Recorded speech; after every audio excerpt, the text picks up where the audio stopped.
আমাদের জানতে হবে অনেক কিছু।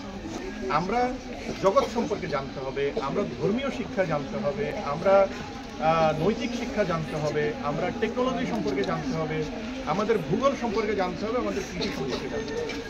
জানার কিন্তু শেষ নাই। আগামী 19 জানুয়ারি শহীদ প্রেসিডেন্ট জিয়াউর রহমানের 89তম জন্মবার্ষিকী উপলক্ষে মসজিদ মাদ্রাসায় দোয়া মাহফিলের আয়োজন করা হয়েছে। লক্ষ্মীপুরের রামগঞ্জে শহীদ প্রেসিডেন্ট জিয়াউর রহমানের 89তম জন্মবার্ষিকী উপলক্ষে বিভিন্ন মসজিদ ও মাদ্রাসা দোয়া মাহফিলের আয়োজন করা হয়েছে। আগামী 19 জানুয়ারি এই কর্মসূচি সফলভাবে বাস্তবায়নের জন্য আজ 15 জানুয়ারি স্মার্ট টেকনোলজি বাংলাদেশের ব্যবস্থাপনা পরিচালক জহিরুল ইসলাম এবং পাঁচ বিএনপির কোষাধ্যক্ষ সরকারি কলেজ ছাত্রদলের সাবেক সিনিয়র সহ সভাপতি সাইফুল ইসলাম বিভিন্ন মসজিদ ও মাদ্রাসা পরিদর্শন করেন। এ সময় তাদের সঙ্গে ছিলেন লক্ষ্মীপুর জেলা যুবদলের সদস্য মোহাম্মদ মিজানুর রহমান, রামগঞ্জ উপজেলা ছাত্রদলের আহ্বায়ক জহির রায়হান বাবু, সাবেক ছাত্রদল নেতা আরমান খান জয়, শওকত ওসমান, ইসমাইল হোসেন সোহেল, মোহাম্মদ রাসেল আটিয়া সহ আরও অনেকেই। তারা মসজিদ ও মাদ্রাসাগুলোতে আর্থিক অনুদান প্রদান করেন, স্থানীয়ভাবে খোঁজ খবর নেন এবং দোয়া অনুষ্ঠানে অংশ নেওয়ার আহ্বান জানান। নেতারা শহীদ প্রেসিডেন্ট জিয়াউর রহমানের জন্য দোয়া প্রার্থনার পাশাপাশি সবাইকে ঐক্যবদ্ধ থেকে সুন্দর ও সমৃদ্ধ বাংলাদেশ গঠনের ভূমিকা রাখার আহ্বান জানান। এই কর্মসূচি স্থানীয়দের মধ্যে ব্যাপক সাড়া ফেলেছে।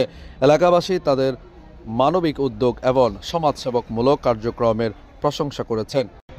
দোয়া মাহফিলের মাধ্যমে শহীদ প্রেসিডেন্টের স্মৃতির প্রতি শ্রদ্ধা জানানো এছাড়া এলাকার শান্তি ও সমৃদ্ধি কামনা করা হবে। এই উদ্যোগ সমাজে ঐক্য ও সম্প্রীতির বার্তা পৌঁছে দিচ্ছে এবং সকল স্তরের মানুষের মধ্যে ইতিবাচক প্রভাব ফেলেছে। পারভেজ হোসেন, আমার টিভি। মূলত আমরা এখানে আজকে উপস্থিত হয়েছি আগামী 19 জানুয়ারি প্রথম প্রেসিডেন্ট জিয়াউর রহমানের জন্মবার্ষিকী। তো গত 15টি বছর আমরা আপনাদের কাছে আসতে পারি নাই। আপনারা জানেন যে বাংলাদেশের একটি অবৈধ সরকার রাতের ভোটের মাধ্যমে গত 15টি বছর ক্ষমতা দখল করে রেখেছে। আপনাদের নেতৃত্বে বিশেষ করে ছাত্রছাত্রীদের আন্দোলনের মাধ্যমে একটি নতুন রাষ্ট্র গড়ে তুলেছেন আপনারা। আপনাদেরকে অনেক অনেক ধন্যবাদ যারা এই আন্দোলনে অংশগ্রহণ করেছেন, পাশাপাশি যারা সহযোগিতা করেছেন আমাদের মা বোনেরা, প্রত্যেককেই আমার পক্ষ থেকে অভিনন্দন। এবং যেসব ভাইয়েরা এই আন্দোলনে শহীদ হয়েছেন তাদের আত্মার মাগফিরাত কামনা করি, যারা অসুস্থ আছেন তাদের জন্য সুস্থতার জন্য দোয়া কামনা করি। মানুষের ব্রেন কিন্তু আনলিমিটেড। অনেকে বলে যে ওই ছেলেটার ব্রেন এতটা ভালো না, ওর ব্রেনে কিন্তু পড়াশোনা ধরছে না। আসলে কিন্তু কথাটা ঠিক না। প্রত্যেকটা শিশু কিন্তু ইন্ডিভিজুয়ালি স্পেশাল। এক একজনের কিন্তু এক এক দিকে কিন্তু এক্সপার্টিস। যেই বাচ্চাটা বেশি দুষ্টামি করে সেও কিন্তু তার নলেজটা দুষ্টামির দিকে দিচ্ছে এবং সে সেই দিকে কিন্তু পারদর্শী।